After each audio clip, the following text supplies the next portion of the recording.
안녕하십니까, 파머스랜드입니다. 부동산은 일반적으로 취득을 해서 보유했다가 처분을 하는 세 가지 과정을 거치게 되는데, 이때 이 과정에서 취하는 행위에 대해서는 각각 그에 대한 세금이 발생을 합니다. 그래서 취득을 할 때는 취득세를 내게 되고, 물론 매매가 아닌 상속이나 증여로 취득을 했다면 상속세와 증여세가 추가가 되겠죠.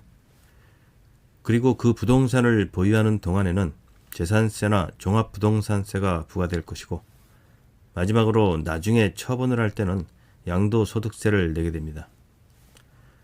그러나 방금 언급한 이런 세금들은 농지에 있어서만큼은 특별한 혜택을 받을 수가 있는데요. 그래서 자격농민이 농지를 취득하거나 보유하거나 양도할 때는 그에 대한 세금을 감면해주는 세제 혜택이 주어지게 됩니다. 자격농민을 위한 영농세제 혜택에 대해서는 그동안 제가 계속 영상을 올려드렸는데요. 오늘은 이 모든 세금 혜택들을 종합적으로 요약해서 한눈에 볼 수 있도록 쉽게 정리를 해드리겠습니다. 금전과 직접적으로 연관되는 내용이기도 하고, 또 관심을 갖지 않으면 놓칠 수 있는 부분도 있으니까 끝까지 시청 부탁드립니다. 먼저 취득하는 과정에서의 혜택부터 보겠습니다. 농지를 취득할 때 적용되는 취득세율은 매매는 3.4, 증여는 4.0, 상속은 2.56%지만 자격농민이 취득할 때는 각각 1.7, 1.9, 0.18%가 적용이 됩니다. 취득세율은 상속으로 인한 취득이 가장 낮은데요. 특히 상속을 받는 분이 자격농민인 경우는 특례가 적용이 돼서 세율이 상당히 낮아진다는 걸 알 수가 있습니다. 농지를 무상으로 취득하는 경우, 그러니까 상속이나 증여로 취득할 때는 취득세 말고도 상속세와 증여세를 내야 하는데, 상속세와 증여세의 세율은 동일합니다. 금액에 따라서 10에서 50%까지 누진세율이 적용이 됩니다. 그러나 이 또한 자격농민은 농지를 상속받을 때는 영농상속공제, 그리고 증여를 받을 때는 영농증여라는 제도를 이용해서 세금을 파격적으로 줄이거나, 아니면 경우에 따라서는 아예 한 푼도 안 내는 방법까지 설계를 할 수가 있습니다. 영농상속공제란 농사를 짓고 있던 분이 사망을 해서 그 재산이 상속이 될 때 돌아가신 분의 상속재산 중에서 영농에 대한 재산, 그러니까 농지나 축사, 버섯재배사 같은 재산이 되겠죠. 이런 영농 재산들을 공제하고 나서 나머지 재산에 대해서만 상속세를 부과하겠다는 것입니다. 다만 모든 영농 재산이 전부 공제가 되는 건 아니고 한도가 있죠. 30억 원까지만 가능합니다. 단 공제를 받기 위해서는 피상속인이나 상속인 모두 조건을 갖춰야 합니다. 상속 개시일로부터 소급해서 피상속인은 8년간, 그리고 상속인은 2년간 계속해서 영농에 종사를 했어야 하는데, 여기서 이 계속이란 말이 중요합니다. 즉 8년이나 2년의 기간을 계산할 때는 이 기간 동안에는 두 사람 모두 영농에 끊김이 없어야 한다는 것입니다. 그렇지 않으면 감면을 못 받게 됩니다. 영농증여란 만 18세 이상의 직계 비속에게 농지를 증여할 때 증여세를 감면해주는 제도로서, 상속과는 달리 증여로 취득할 때는 계산법이 달라집니다. 과표를 줄이는 공제가 아니라 맨 마지막에 산출된 세금에서 직접 감면을 받게 되는데, 감면 한도는 5년에 1억 원까지 가능합니다. 5년 후에는 또다시 감면을 받을 수가 있다는 것이죠. 또한 여러 명의 자녀가 있다면 각각 감면 적용이 가능합니다. 그래서 만일 3명의 자녀에게 증여를 한다고 가정했을 때 각각 1억 원씩 3억 원이 감면이 된다는 것이고, 그리고 5년 후에는 다시 이 한도가 살아납니다. 그러나 이건 면적 제한이 있죠. 4만 제곱미터, 평수로는 약 12,000평의 한도 내에서만 감면이 가능합니다. 그리고 이 혜택도 마찬가지로 조건이 있는데요. 증여자는 증여일로부터 소급해서 3년 이상 계속 농사를 짓고 있어야 합니다. 그리고 증여를 받는 수증자는 증여 당시에는 영농 여부를 따지지는 않지만, 그러나 증여를 받고 난 후에는 5년 이상 계속해서 농사를 지어야 합니다. 여기서도 역시 이 계속이라는 의미가 중요합니다.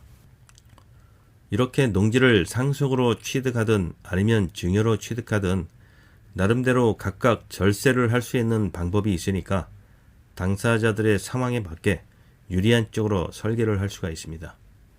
그러나 영농 상속 공제든 영농 증여든 세금을 감면받고 난 후에는 5년 동안 사후 관리를 받게 된다는 점도 잊어서는 안 됩니다. 세금만 감면받고 그 이후로 농사를 짓지 않으면 안 되겠죠. 그래서 농지를 취득한 이후부터 의무적으로 5년간 계속해서 영농에 종사를 해야 합니다. 만약 이를 어기면 그동안의 이자를 포함해서 감면받은 세금을 그대로 추징당하게 됩니다. 농지를 보유하는 과정에서는 토지에 대한 재산세와 종합부동산세가 해당이 됩니다. 실제로 영농에 이용되는 농지의 재산세율은 0.07%로서 토지에 대한 재산세율 중 가장 낮은 저율의 분리과세가 적용이 됩니다. 단, 농지로서의 기능을 하고 있어야 합니다. 그 말은 직접 작용을 하지 않고 임대나 위탁 경영을 해도 농지가 영농에만 이용되고 있다면 이 세율이 적용된다는 것입니다. 그러나 만일 농지를 다른 용도로 이용하거나 무단으로 방치하는 경우라면 생산 활동에 이용되지 않는 일반 토지로 간주되기 때문에 분리과세가 아닌 종합합산 과세 대상 토지로 분류가 돼서 0.2에서 0.5%의 누진세가 적용이 됩니다. 불법 임대 등으로 농지법을 위반한 농지도 마찬가지입니다. 또한 이런 위법 농지는 전국에 보유한 종합합산 과세 대상의 토지들, 그러니까 나대지나 잡종지가 되겠죠. 이런 토지들과 다시 합산이 돼서 종합부동산세 부과 대상이 됩니다. 그래서 그 공시금액이 5억 원을 넘으면 그 넘는 금액에 대해서는 높은 세율의 종부세를 한 번 더 내야 합니다. 그래서 농지법을 위반한 농지는 처분명령을 받거나 이행강제금 같은 행정처분은 물론이고 재산세도 고율이 적용되고 거기다가 종부세까지도 물어야 할 수 있기 때문에 2중 3중의 부담을 안게 됩니다. 마지막으로 처분 과정에서는 양도소득세 감면 혜택이 있는데 이건 상대적으로 금액 자체가 워낙 크기 때문에 특별히 주의하라고 여러 차례 당부를 드렸습니다. 특히 농지의 가격이 많이 오른 지역은 말할 것도 없겠죠. 8년 이상 작용한 농지에 대해서는 처분 시 양도 차익에 대한 양도소득세를 1년에 1억, 5년에 2억까지 감면을 해주고 있는데요. 농지를 미리 분필하면서 처분 기간을 잘만 활용한다면 많은 세금을 아낄 수가 있습니다. 그리고 작용을 했다는 입증은 본인이 해야 합니다. 농업 경영체에 등록이 됐다면 입증이 수월하겠지만 그렇지 않은 분들은 자칫 감면을 받지 못하는 경우가 발생할 수 있기 때문에 최소한 처분하기 8년 전부터는 작용을 입증할 수 있는 자료들을 미리 준비해 놓아야 합니다. 농지에 대한 세금을 감면받기 위해서는 앞에서 말한 것처럼 일정한 작용 기간이 필요한데 이 작용에는 필수적으로 따라붙는 조건이 두 가지가 더 있습니다. 바로 제촌과 소득 3,700만 원 미만입니다. 그래서 작용, 제촌, 소득 3,700만 원 미만 이 세 가지는 세제 혜택을 받기 위한 한 세트로 봐야 하고 또 동시에 모두 충족이 돼야 합니다. 이 세 가지 조건들에 대해서 다시 한번 여기서 간단하게 정리를 해드리겠습니다. 작용이란 본인이 직접 경작을 한다는 뜻이지만 처음부터 끝까지 영농에 종사할 필요는 없습니다.